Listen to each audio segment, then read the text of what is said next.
নিয়ে চোখের পানি নিয়ে বিদায় হয়। আজকে একটা অন্তর থেকে মায়ের অজান্তে বড়দোয়া নেমে আসে। মা এবার বিদায় বেলা কয়, ও আল্লাহ, আমার কলিজার ব্যথাটা সন্তানেরে বুঝাইতে পারলাম না। তোমার সন্তান ইবাদতে এত মজা পাইয়া আজ 3 বারের মতো আসলাম, সারা দিল না। ও আল্লাহ, মনে চায় বেশি বড়দোয়া করি, তবে বেশি না। আজকে একটা কথা তোমার কাছে ফরিয়াদ করি, আল্লাহ, ওরে জেনাকারিনী একটা মহিলার চেহারা না দেখাইয়া ওরে মরণ দিবা না। মায়ের দোয়া আর সে আজিমে চলে গেছে।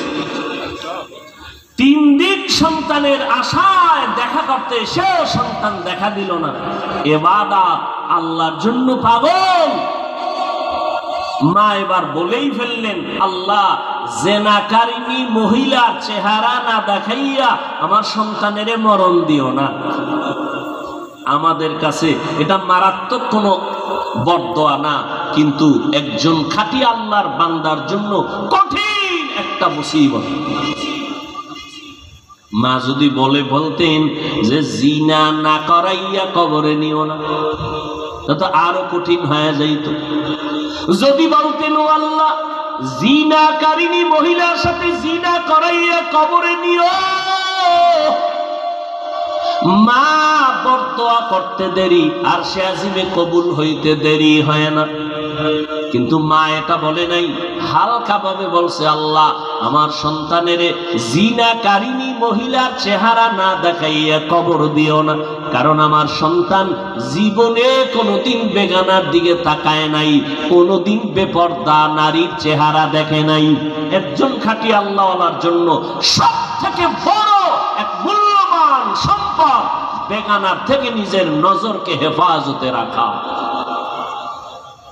আমরা সাধারণ মনে করি, কিন্তু আল্লাহর কাছে এটার দাম অনেক বেশি। একজন নারী বেগানা পুরুষ থেকে নজরকে বাঁচাইয়া রাখা জীবনের বড় মূল্যবান একটা সম্পদ।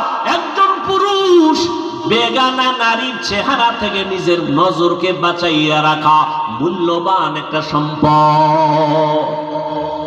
মা বরদোয়া করে ফেললেন, হে মালিক, আমার সন্তানটাকে জিনাকারিনী মহিলার চেহারা না দেখাইয়া কবর দিও না। মায়ের বরদোয়া কবুল হবে না? হবে না? হইয়াই গেছে। এদিকে কারবার শুরু। মা তো চলে গেছেন কষ্ট পাইয়া, চোখের পানি ছেড়ে। এদিকে কারবার শুরু হয়ে গেছে। কি? ওই পুরা এলাকার ভেতরে বনি ইসরাঈলরা ঘটনার সুনাম গাইতেছে। আরে, আমগো পাহাড়ের চূড়ায় একজন যুবক এত বেশি ইবাদত করে, জীবনে কোনদিন কোন বেগানা নারীর চেহারা দেখে নাই, বেপর্দা হয় নাই, আল্লাহর পেয়ারা বান্দা। ওই এলাকায় এক সুন্দরী মেয়ে ছিল, চরিত্রহীন। ওই মেয়েটা কয়, এই, তোমরা এত গুণগান যার গাও, আসলেই কি এমন সে কোনো নারীর দিকে তাকায় না? কয় না। তাহলে আমি চ্যালেঞ্জ দিলাম, আমার চেহারা দেখলে সে না তাকাইয়া পারবে না? মহিলা চ্যালেঞ্জ দিল। চ্যালেঞ্জ দিয়া মহিলার ঠিকানা নিয়ে চলে গেল পাহাড়ের চূড়ায়। ওই জিনাকারিনী মহিলাটা পাহাড়ের চূড়ায় চলে গেল। গিয়া দেখে যুবক নামাজে দাঁড়ানো, ভাঙা একটা ঝুপড়ি পাহাড়ের চূড়ায়। মেয়েটা গিয়া নামাজের সামনে দাঁড়াইল। যত অপচেষ্টা করলো, কোনোভাবেই ওই যুবক, ইবাদত করনেওয়ালা যুবকের নজর ওই মেয়েটার দিকে নিতে পারলো না। মহিলাটা ব্যর্থ হইয়া মনের দুঃখ নিয়ে পাহাড়ের নিচে নেমে এসে একটা ষড়যন্ত্র করলো। মায়ের বরদোয়া চলতেছে। কষ্ট হইতেছে আপনাদের? হ্যাঁ, মায়ের বরদোয়া চলতেছে। ওই মহিলা যুবক ইবাদতকারী বান্দার নজরকে কারিয়া নিতে না পারায় ষড়যন্ত্র শুরু করলো। নিচে নেমে চলে গেল। পাহাড়ের পাশে একটা চেটিয়াল ময়দান, খোলা ময়দান, বকরি চড়ায় এক রাখাল।